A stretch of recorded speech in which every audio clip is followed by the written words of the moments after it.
Geist is a first-person shooter where you play as a ghost who can possess NPCs.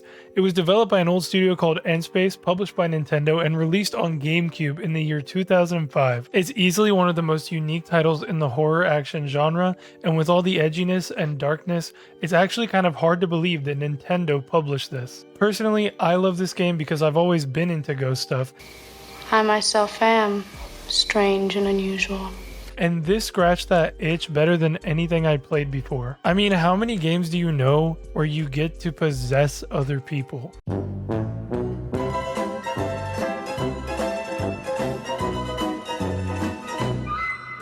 Alright, so honestly, it's a lot more than I thought it would be. Anyways, it's a dope mechanic, especially for its time. And today I'm gonna tell you all about this niche classic. So sit back, relax, and enjoy some Paranorville Redenbacher while I possess you with some entertainment. The story. The game starts off as a military mission. You and an elite team of soldiers attempt to infiltrate the secret lair of the Volks Corporation. They do science. The mission doesn't go well due to some angry paranormal monsters, and your team ultimately fails. During the attempt, you, Sam Raimi, get captured. Volks then uses a giant science machine made from science to separate your soul from your body.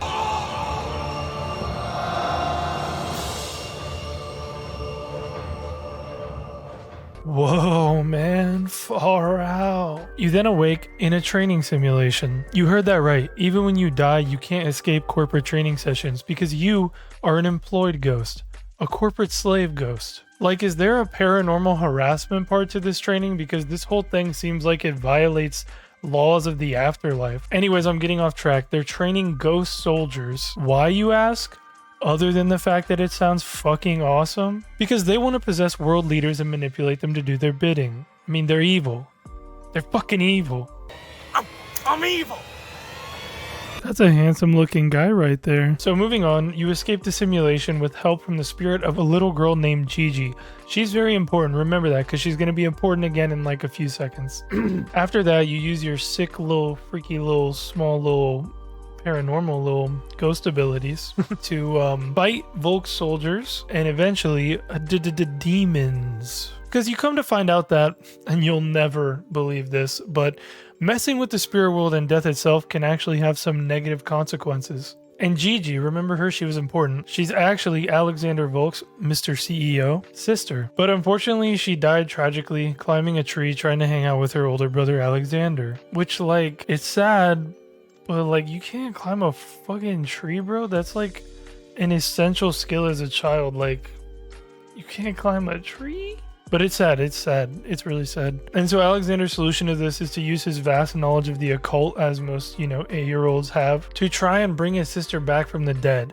But he fails because he sucks, and what he ends up doing is making Gigi a ghost and getting himself possessed so that he is now the puppet of an ancient demon. And that ancient demon has a plan to take over the world. So not only do you defeat Volks and his experiments in this game,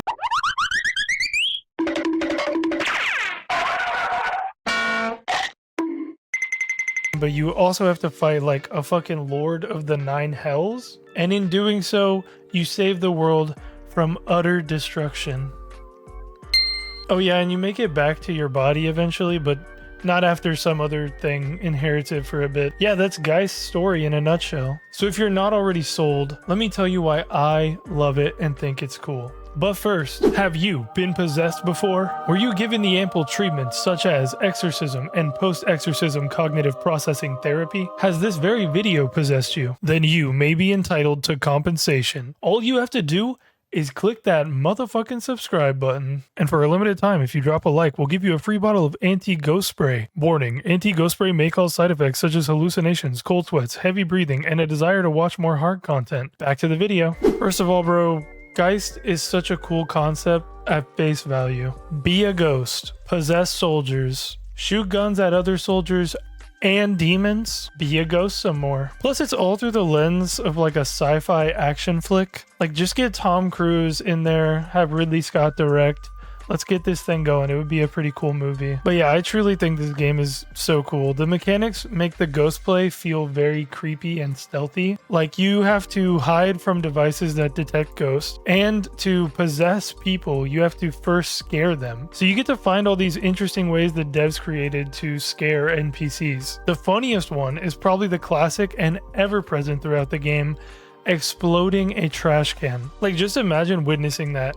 It'd be like, holy shit, Bob, did that trash can just explode? Oh no, are we under attack? Is that an IED? And then as the ghost, you're like, that was anything but improvised. Anyways, then the veteran guy walks in and he's like, trash cans explode all the time here, you fucking nitwits, don't even worry about it. So then your plans are ruined because I guess you can only explode trash cans so many times before people stop caring. And now you gotta resort to scaring people in the fucking shower, which is just a whole nother layer of creepy. But I digress. The times where you're playing as a ghost, possessing people and objects to accomplish your goals, those are the highlights of this game. And the PvP. There's a split screen multiplayer, no online. You know, online wasn't as common back in the day, but boy, it would have been dope if it was. I mean, this multiplayer is so fucking sick. You select your class of soldier by like looking around the map and possessing the one you want. They have different weapons and throwables and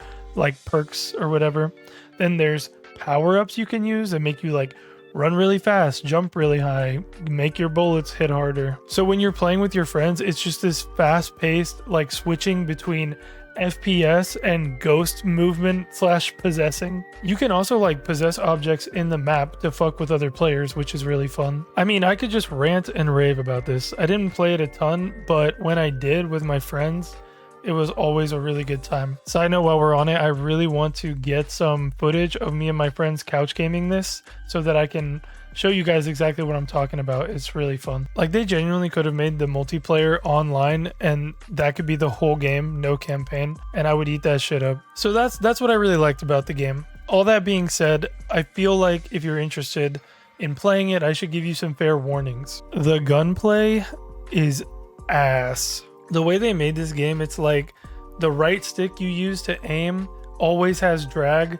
So no matter how much you try to like finesse it, the hit marker never goes exactly where you want. And unfortunately, that's like the main loop of the game. Like the ghost parts are dope, but the majority of the game and the fighting is the FPS stuff. Plus the boss fights are not very good. They're super repetitive, super boring.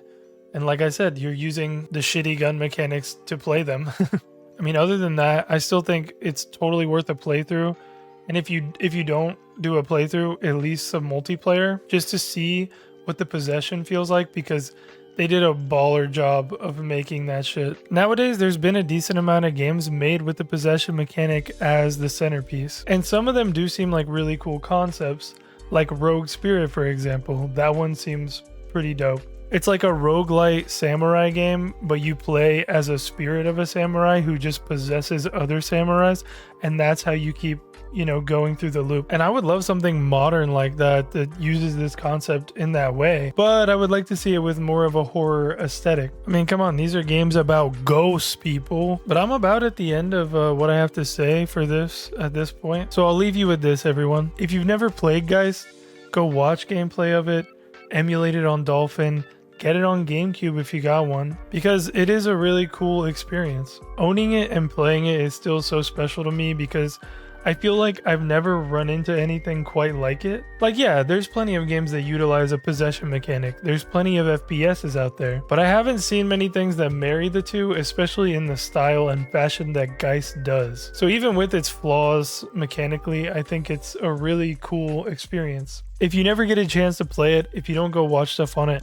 that's totally fine, but I hope you enjoyed this video. Thank you so much for watching. Stay sick, stay freaky, and remember, don't toaster bath. Peace.